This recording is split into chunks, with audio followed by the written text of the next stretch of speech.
이렇게 복된 주님의 몸된 교회의 이 귀한 자리에 저 다시 이렇게 설 수 있게 돼서, 그리고 또 이렇게 초대해 주셔서 먼저 담임 목사님께 깊이 감사드리고요. 그리고 성도님들 모두 다시 만나 뵙게 될 수 있어서 너무 반갑습니다. 코로나가 찾아온 지 이제 거의 2년 가까이 돼가죠. 저도 사실 이 코로나를 피해갈 수 있는 사람이 아니고요. 그래서 저희도 똑같이 이제 어느 날 하루 갑자기 코로나를 경험하게 됐습니다. 저는 인도에 있는 저희 집을 떠나온 건 사실 꽤 됐어요. 작년 2월 14일 날 제가 인도에 있는 집을 떠났습니다. 그래서 캄보디아에 있는 신대원에서 강의가 있어서 가방 한 개 딱 들고 인도에 있는 집을 떠나서 캄보디아에서 사역을 다 마치고 강의를 다 마치고 2월 28일 날 베트남으로 제가 가야 되는 스케줄이 있었어요. 그래서 베트남으로 가려고 하는데 베트남에서 급히 연락이 왔습니다. 코로나 때문에 베트남 정부에 있는 이제 경찰들이 한국 사람들 찾고 다닌다고 오지 마세요, 그런 연락이 왔어요. 그래서 어쩔 수 없이 다시 캄보디아에서 버스를 타고 비행기를 타고 왔습니다. 갈 때는 버스를 탔는데 태국으로 나왔어요. 태국에서 비행기를 타고 인도로 돌아오려고 비행기를 기다리고 있는데 인도가 락다운이 되어버렸습니다. 그래서 태국에서 거의 2달을 발이 묶여 있었어요. 그래서 태국에서 방을 하나 조그만 것을 얻어서 거기서 있다가 이제 다음 주면 열리겠지 그러고 있다가 뭐 잘 아시는 것처럼 상황이 점점 더 심해지고 또 제 딸아이가 방학이 돼서 인도로 돌아오질 못해서 딸아이 때문에 한국에 작년 4월 29일 날 들어왔어요. 그리고 한 달 다음 달이면 인도 집에 들어갈 수 있겠지 기다리다가 어느덧 1년 6개월이 정확하게 지나갔습니다. 지금 저희들은 다시 인도로 돌아갈 준비를 하고 있고요. 이번 달부터는 제가 다시 비자를 신청해서 인도에 들어갈 수 있는 상황이 이제 그런 길들이 조금씩 열리는 것 같아요. 그래서 지금 준비하고 있습니다. 여러분 모두도 거의 제가 겪은 일들과 다르지 않은 그런 일들을 겪으셨을 거예요. 굉장히 많이 어렵고 힘든 그런 시간들이었는데 제가 요즘에 주변에 있는 목사님들하고 함께 만나서 대화를 나누다 보면 종종 이런 얘기들을 나누곤 하세요. 코로나가 시작된 이후에 한국의 교회가 2만여 개의 한국 교회가 사라졌다는 이야기를 많이 합니다. 여러분, 2만 개는요 한국 교회 3분의 1에 해당하는 교회예요. 제가 정확하게 몇 개의 교회가 사라졌는지 확인해보고 이렇게 들여다보지 않아서 정확하게는 모르겠습니다만 많은 분들이 2만 개의 교회, 한국 교회의 3분의 1이 사라졌다는 이야기들을 하시면서 이제 걱정을 하는 거죠. 그런데 우리가 한번 좀 생각해볼 필요가 있는 이야기인 것 같아요. 모든 분들이 이렇게 얘기를 하시면서 코로나의 이 어려움을 얘기하시는 거죠. 그래서 사실은 마치 이 코로나라고 하는 이 어려운 시기 때문에 한국 교회가 2만 개 정도가 줄어들었다라고 하는 그런 뉘앙스를 가지고 우리가 이야기를 하게 돼요. 어떤 면에서는 맞을 수도 있지만 우리가 사실은 조금 더 깊이 들여다봐야만 되는 그런 부분이 있습니다. 왜 그러냐면 기독교는 2000년 역사 가운데서 늘 역사를 통해서 증명했던 것이 무엇이냐면 기독교는 다른 어떤 종교와도 다르게 우리의 삶에 어려움이 있고 고난이 있고 도전이 있을 때마다 기독교는 세상이 우리에게 준 어려움과는 다르게 엄청난 속도로 복음이 전파가 되게 됐었고요. 기독교가 새로워지는 역사들이 있었던 것이에요. 예를 들어서 인류 역사 가운데 가장 강력했던 제국이 여러분 우리가 모두 잘 아는 것처럼 로마 제국이거든요. 1000년이라고 하는 세월을 이 로마 제국이 지배를 했습니다. 이 유럽을요. 로마 제국은 막강한 군사력을 바탕으로 강력한 그런 제국을 형성했죠. 여러분도 잘 아시는 것처럼 로마 제국 안에서는 굉장히 많은 순교자가 나왔었어요. 사람들을 십자가 형벌을 가하는 그런 잔인한 제국 가운데 하나였었습니다. 물론 여러분 기독교 영화를 보면 그런 거 많이 나오죠. 사자우리 같은 데다가 기독교인들을 집어넣고 유식거리로 삼았던 그런 잔인한 그런 상황이 로마 제국이었어요. 그런데 여러분 그거 아십니까? 기독교가 역사상 가장 빠르게 전파되었던 시대가 언제였냐면 로마 제국 시대였었어요. 뿐만이 아닙니다. 인류 역사상 가장 고통스럽고 잔인했던 것 가운데 하나가 뭐냐면 흑사병이었습니다. 우리가 패스트라고 부르는 이 흑사병이 왔을 때요, 추산하기로는, 정확하게 추산은 사실 불가능한 거지만 최대 2억 명가량이 죽었을 거라고 추산을 하고 있어요. 여러분, 역사 이래로 이렇게 많은 사람이 죽은 적이 없죠. 그런데 그거 아십니까? 이 흑사병으로 말미암아 여러분 종교개혁이라고 하는 게 탄생하게 될 수 있었던 것이에요. 이 종교개혁이라고 하는 시간을 지나면서 여러분 교회는 사실은 그 어렵고 고통스러운 시간을 지나서 종교개혁이라고 하는 정말 놀라운 역사를 만들어낸 것이죠.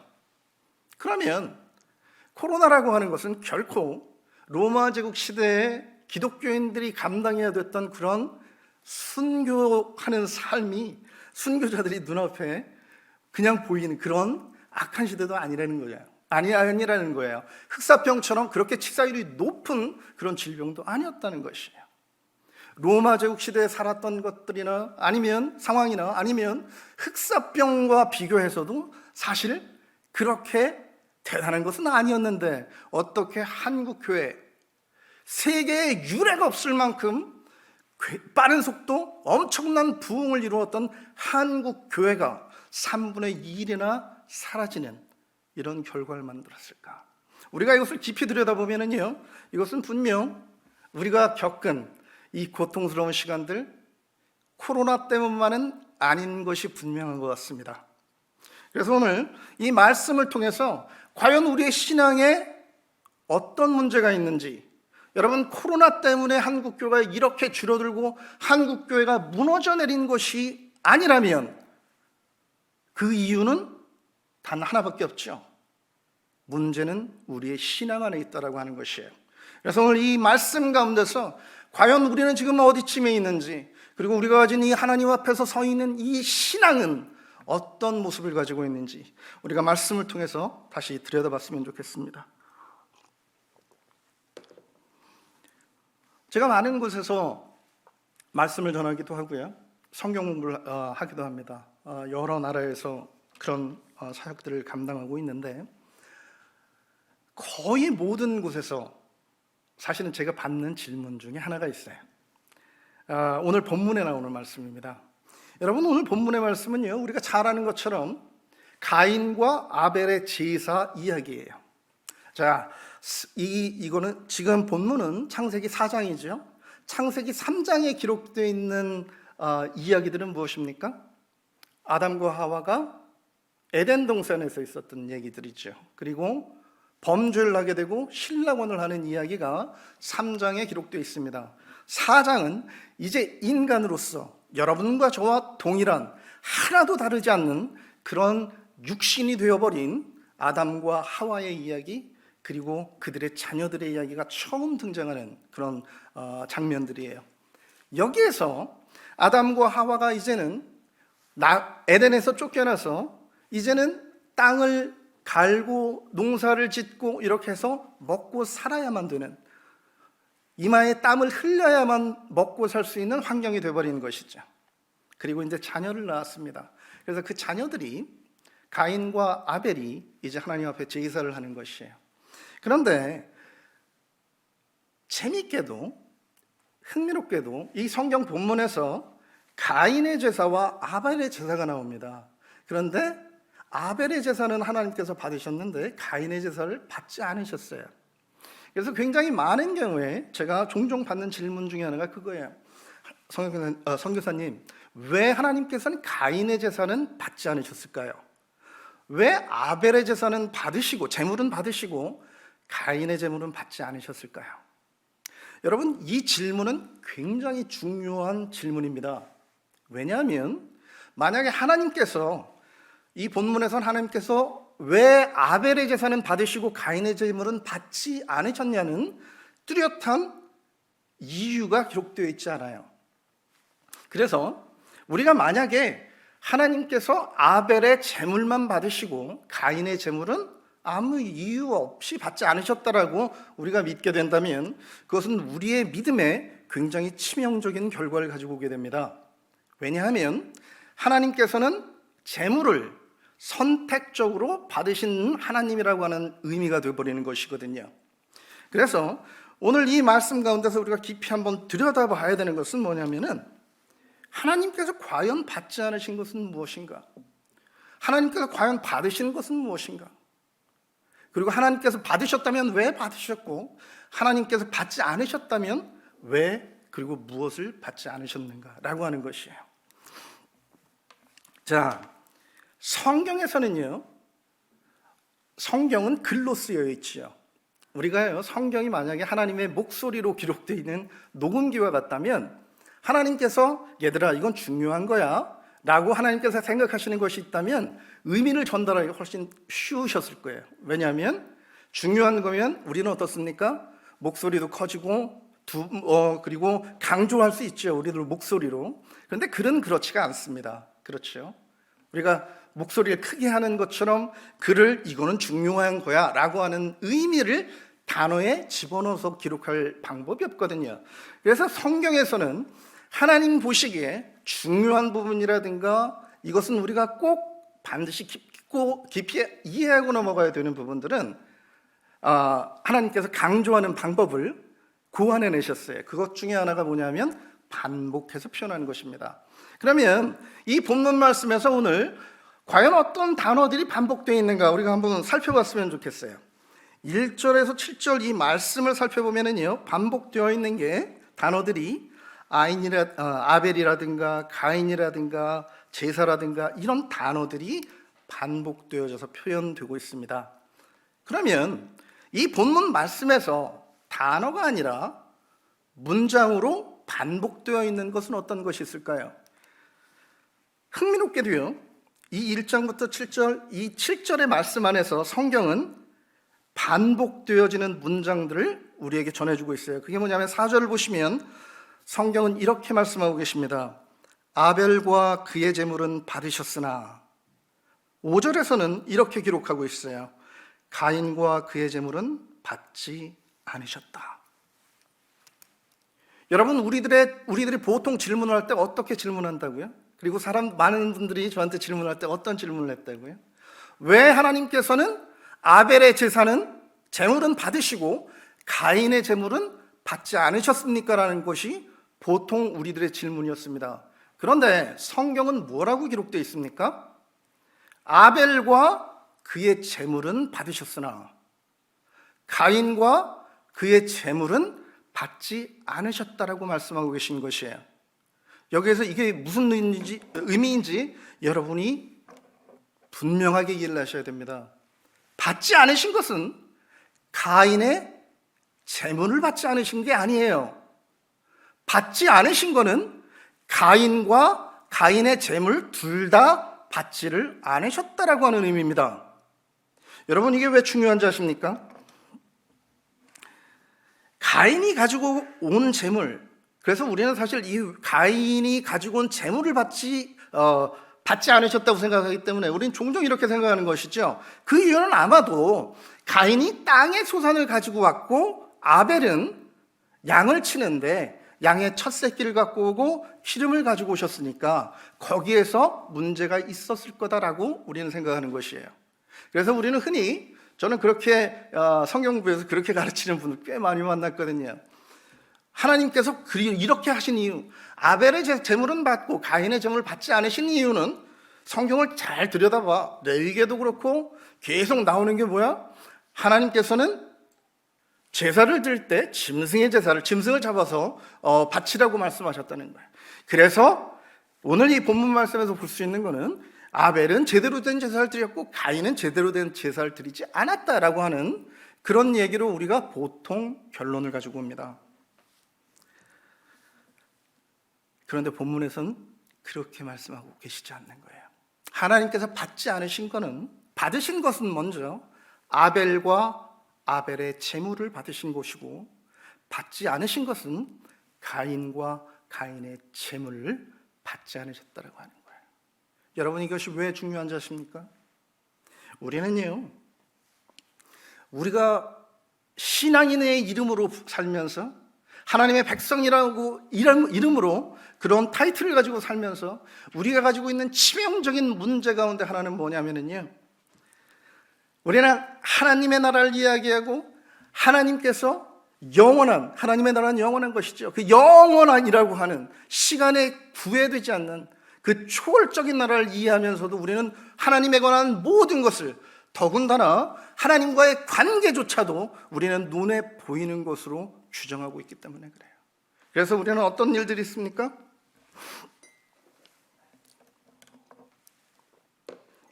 우리는요, 교회를 섬길 때도, 헌금이라고 하는 것을 할 때도 우리는 교회를 섬기는 여러 가지 모습으로, 성가대로 또는 교회 교사로 여러 가지 모습으로 섬기면서도 우리는 사실은 하나님께 드리는 이것들, 헌금이란 이름의 제물, 내 육신으로 행위로 드리는 이 제물, 이런 것들을 세상적인 기준으로 보는 것이에요. 그래서 우리는 어떻게 얘기합니까?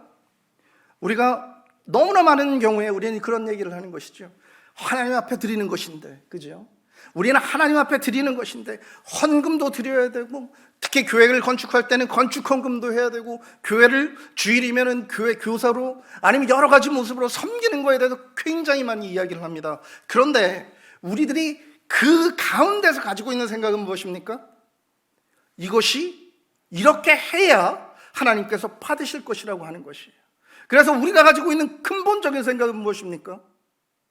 보다 더 좋은 거, 커다란 거, 값어치 있는 거, 이런 것을 하나님 앞에 드리려고 생각하는 것이죠. 그래야만 된다고 우리는 가르치고, 그래야만 된다고 우리는 배워왔던 것이에요. 그런데 거기에서 빼먹은 것이 있는 것이에요.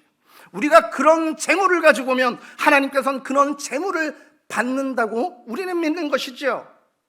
그런데 그렇게 하지 않는다면 우리의 그런 재물을 받지 않는다라고 생각할 거 아닙니까? 그런데 이 두 가지의 케이스에서 우리는 생각하지 않는 게 있어요. 우리는 재물만 얘기를 했지 나에 대해서는 생각하지 않았던 것이에요.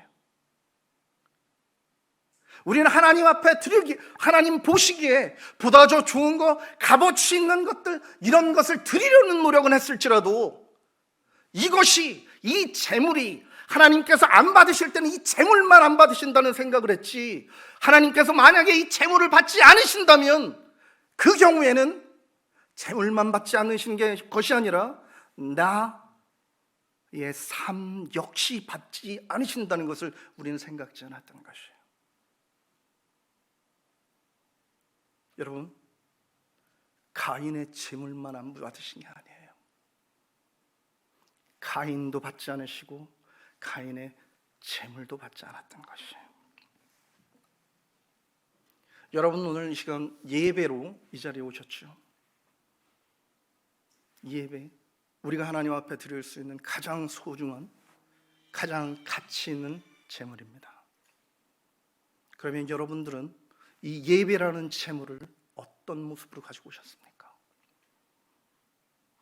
너무나 많은 경우에요, 우리는 이 재물을 받으시면 하나님께서 나는 당연히 받으실 거라고 생각을 하세요.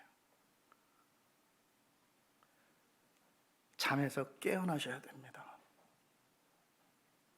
나의 재물이 나의 신앙을 이야기해 주는 게 아니에요. 내가 하나님 앞에 드리는 재물이, 내가 하나님 앞에 드리는 헌신이, 그것으로 말미암아 하나님께서 나를 받으시도록 만드는 그런 것이 될 수 없다라고 하는 것이에요.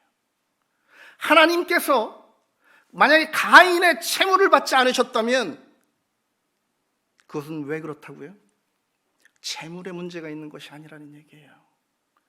가인이 땅의 소산물을 가져왔기 때문에 가인의 제사를 받지 않으신 것이 아니라는 것이에요.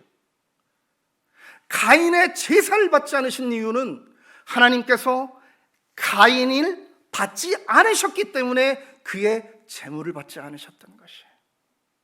그런데 우리는 거꾸로 생각하는 것이죠. 여러분, 우리가 호세아서 6장 6절에서 어떻게 말씀하신지 우리가 다시 한번 들여다볼 필요가 있습니다. 호세아서 6장 6절에서 성경은 이렇게 말씀하고 계세요. 나는 인애를 원하고 제사를 원하지 아니하며 번제보다 하나님을 아는 것을 원하노라. 하나님께서 무엇을 원하신다고요? 오늘 호세아 6장 6절에서 하나님은 분명하게 말씀하시는 것이에요. 재물을 원하는 것이 아니다. 너희들이 재물을 드렸기 때문에 내가 너희를 받아들이는 것이 아니다라고 말씀하시는 거예요. 호세아 6장 6절이 뭐라고 말씀하신다고요? 내가 원하는 건 번제가 아니다. 하나님께서 원하시는 것이 그럼 무엇이라고요? 성경은 이렇게 말씀하시는 것이에요. 하나님을 아는 것을 원한다. 여러분, 우리가 하나님 앞에 드릴 수 있는, 그리고 하나님께서 우리가 드리는 것으로 말미암아 기뻐하시고 우리를 받으실 수 있는 그런 조건은 뭐라고요? 재물이 아니라는 거예요. 제사가 아니고요, 번제가 아니고요, 내가 하나님을 아는 것이라는 거예요. 이것이 어떤 의미입니까? 칼빈은 믿음이라고 하는 것을 이렇게 규정을 했습니다. 믿음은 첫째, 하나님이 누구인지 아는 것이다. 하나님을 아는 지식이라고 얘기를 했습니다. 두 번째를 칼빈은 이렇게 얘기를 했어요. 하나님을 아는 지식일 뿐만 아니고 하나님께서 내 삶에 대하여 하나님께서 갖고 계신 하나님의 뜻을 아는 것이다. 즉 다시 말하면 믿음이라고 하는 것은 근본적으로 본질적으로 하나님이 누구인지 아는 동시에 하나님께서 내 삶에 두신 그분의 뜻을 아는 것이 믿음이라고 얘기를 했어요. 호세아서 6장 6절에서 뭐라고 한다고요? 하나님께서 우리에게 원하시는 것은 번제가 아니라고 말씀하신 거예요. 하나님께서 우리에게 원하시는 것은 하나님을 아는 것이라고 말씀하시는 거예요. 이것이 어떤 의미를 갖고 있습니까? 하나님께서 오늘 이 시대를 살아가는 우리에게 하나님께서 원하시는 것은 참된 믿음이라고 하는 거예요. 참된 믿음. 우리가 오늘도 하나님 앞에 나아가면서 나갈 때마다 반드시 우리가 우리 안에 있는 것들을 들여다봐야 될 필요가 있는 이유는, 그리고 하나님 앞에 나아가서 예배란 이름으로 하나님 앞에 예배를 드릴 때마다 우리가 반드시 들여다봐야 되는 것은 바로 이거예요. 내가 참된 믿음을 가지고 하나님 앞에 나오고 있는가. 오늘 이 시간 우리 모두가 정말 하나님 앞에서 하나님께서 기뻐 받으시는 이 참된 믿음으로 이 자리에 앉아있는, 그리고 하나님 앞에 나아가는 우리 모두가 되시기를 주의 이름으로 축원합니다. 우리가 한 가지 더 들여다봐야 될 것이 있어요. 과연 그렇다면 하나님께서 가인이 재물을 잘못 갖고 와서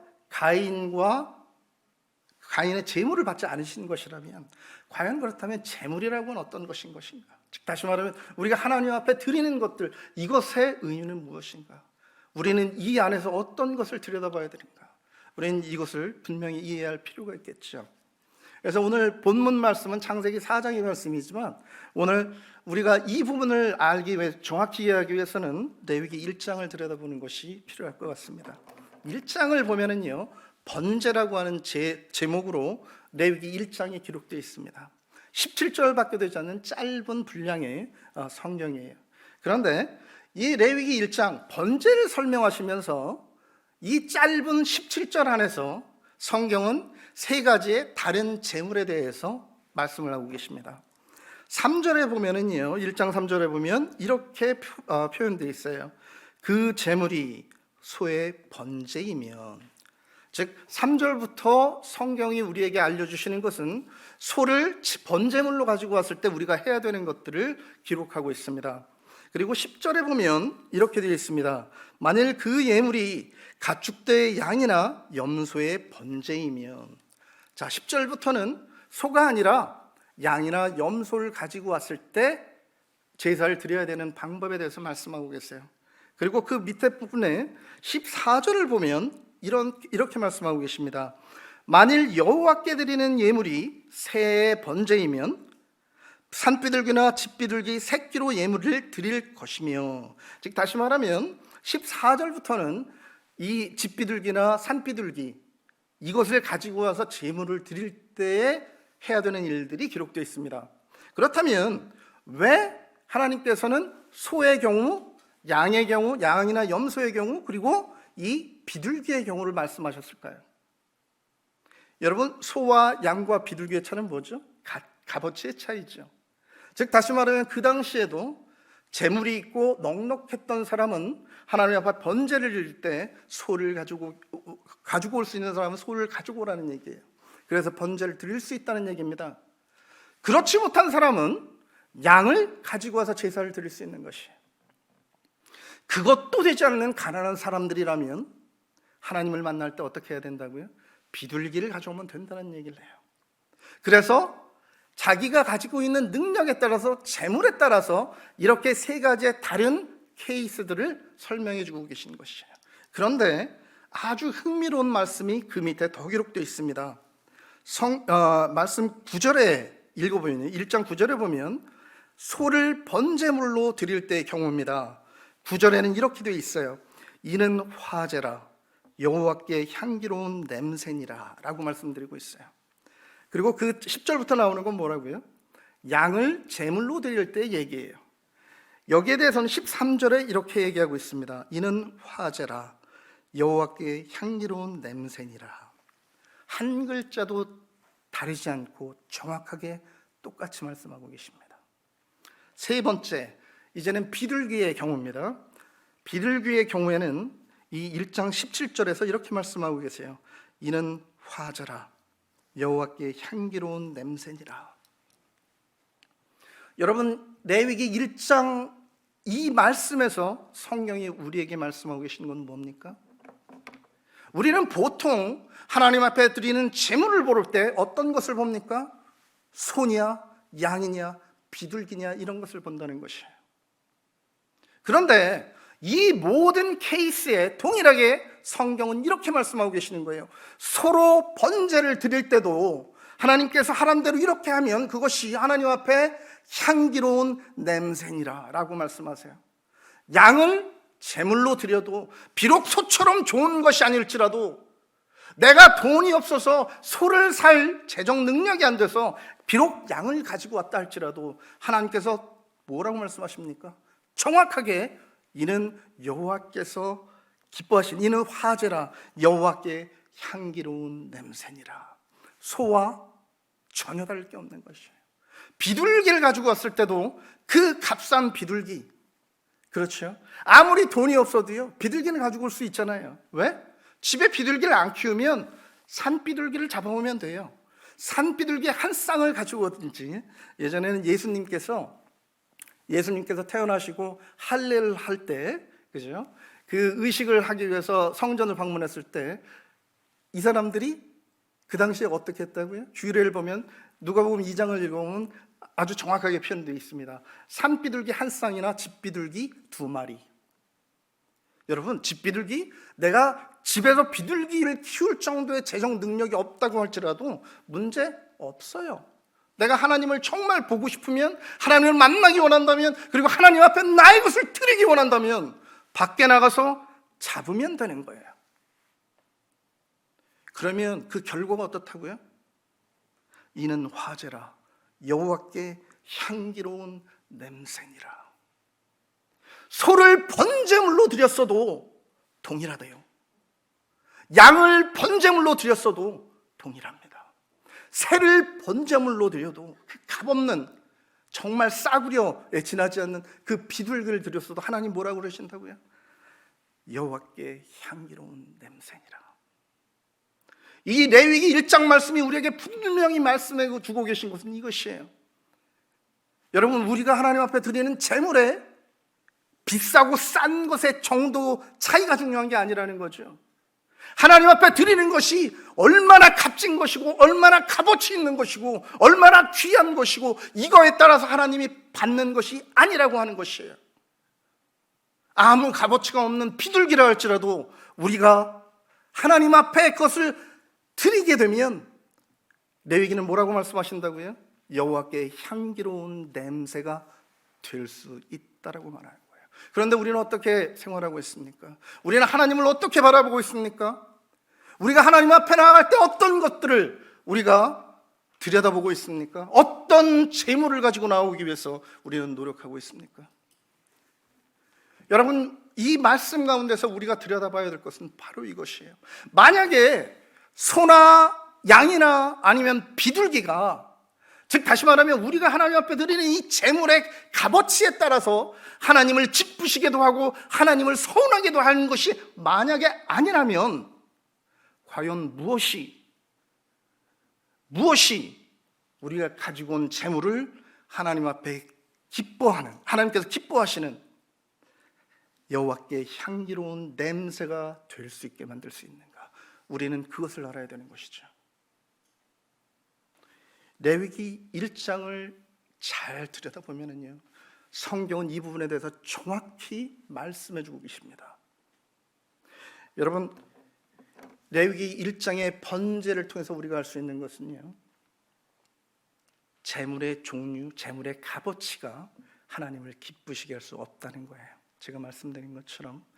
그런데 이 번제를 드리는 과정을 들여다보면 우리가 깊이 생각해 봐야 되는 것들이 있습니다. 레위기 1장에는요, 번제를 드릴 때 10가지의 행위를 하도록 되어 있습니다. 그의 10가지 행위가 뭐냐면, 첫째는 재물을 선별해서 고르는 거예요. 무엇을 갖고 갈 것인가?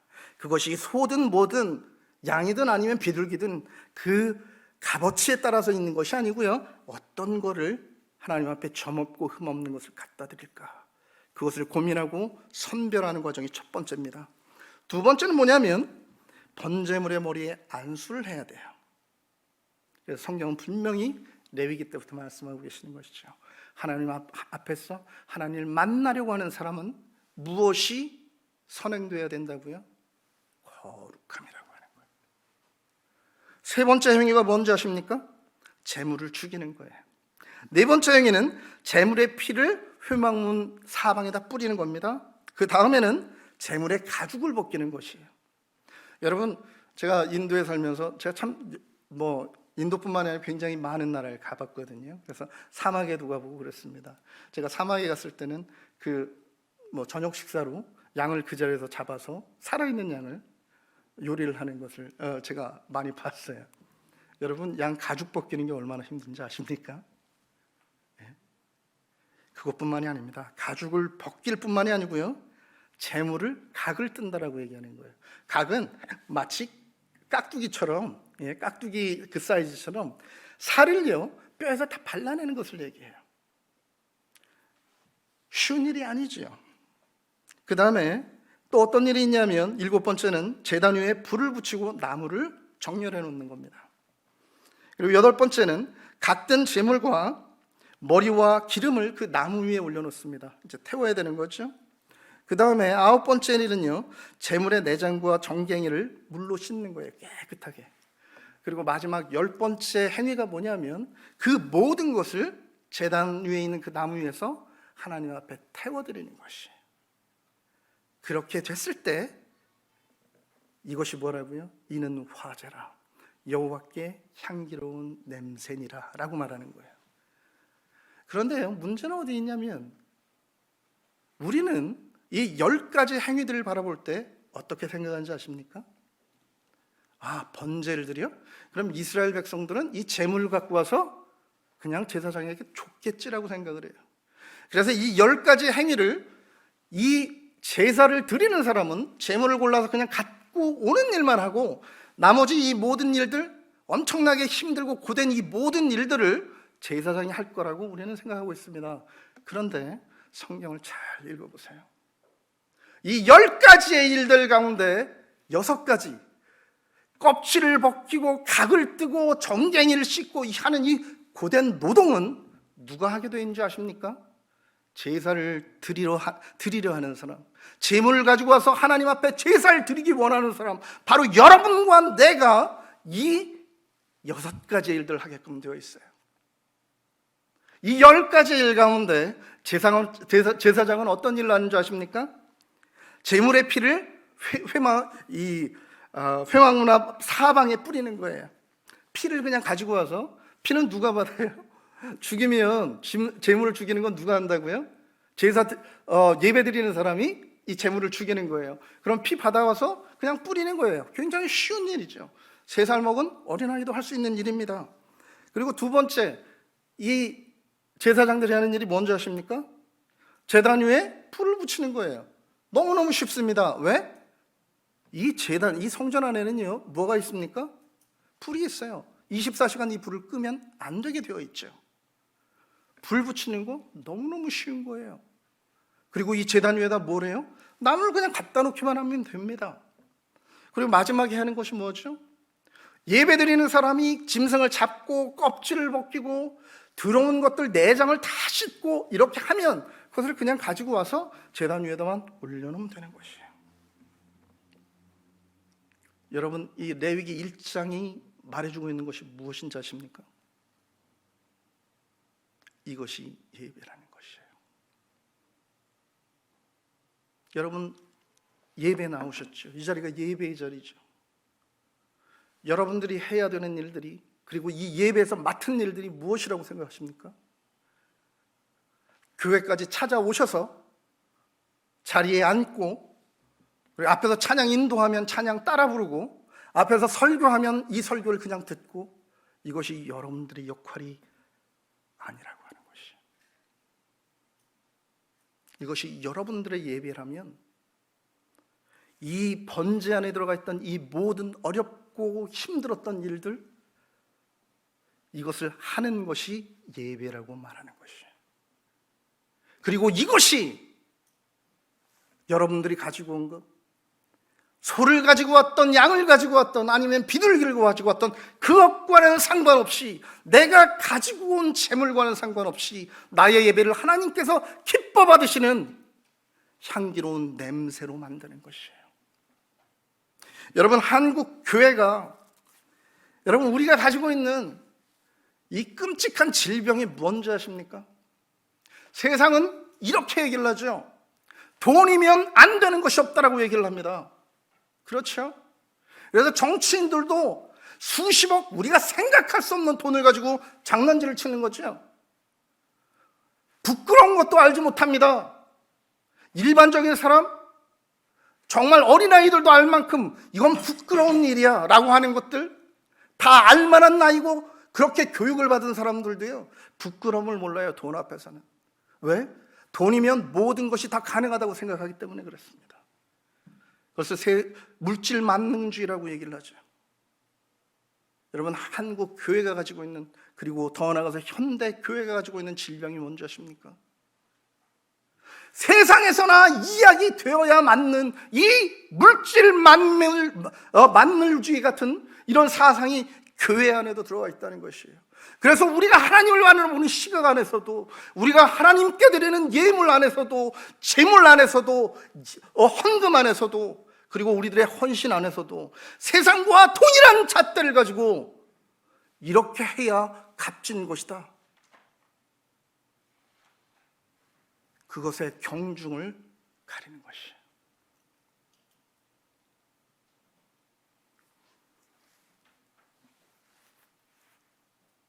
여러분,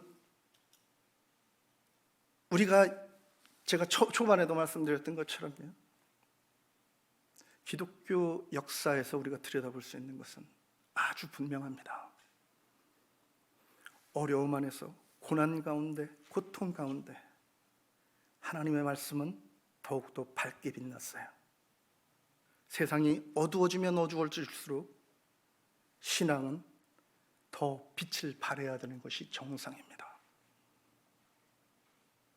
그런데 시간이 지나고 과학이 발달하고 우리의 삶이 풍요로워지면서 우리는 아주 중요한 사실을 잃어버리게 되는 것이에요.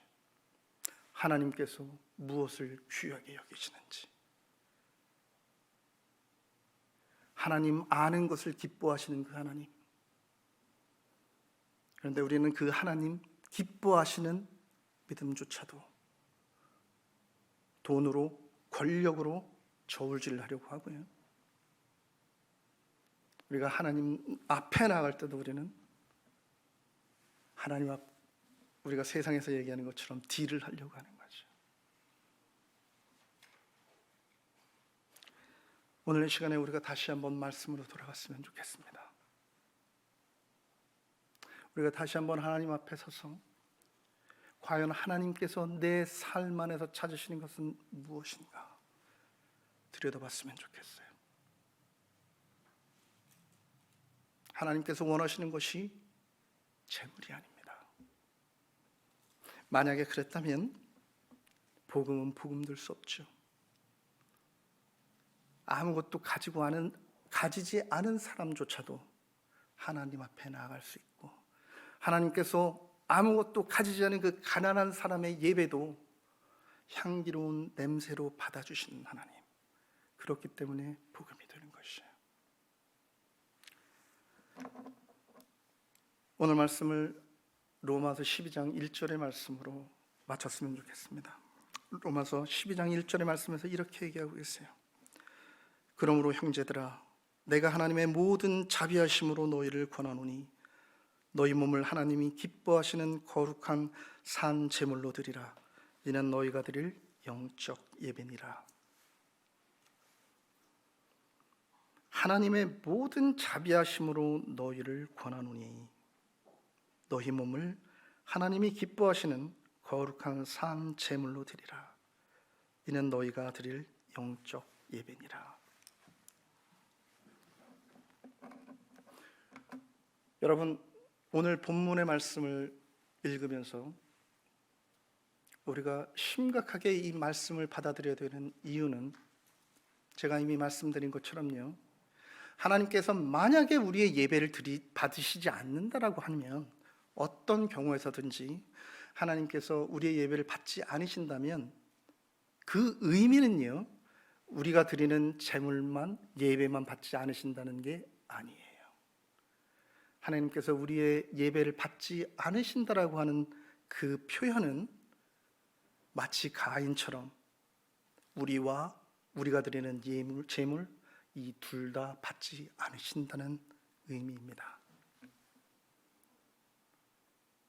이제 다시 한번 하나님 앞에 믿음으로 서야 될 때가 됐어요. 옛날 종교개혁 시대 때 이 종교개혁자들은 이렇게 표현했습니다. 코람 데오, 하나님 앞에서. 이제 우리 모두가, 여러분, 이렇게 한 번에 다 나가서 같이 예배드리고 그냥 묻어갈 수 있는 그런 신앙이 아니라 한 사람 한 사람 홀로 하나님 앞에서 코람 데오의 마음을 가지고 정말 하나님이 기뻐하시는 것이 무엇인지, 레위기 1장에서 보여주고 있는 것처럼 하나님께서 기뻐하시는 것이 내가 드리는 제물이 아니라 내 삶인 것을 우리가 기억해야만 되는 것이죠. 그래서 이제로부터 정말 주님 나라 들어갈 때까지 우리 모두가 사도 바울이 오늘 권면하는 것처럼 우리의 삶 자체가 하나님 앞에 거룩한 산 제물이 되는 그런 역사가 있기를, 그런 은혜가 있기를 주의 이름으로 축원합니다. 기도하시겠습니다.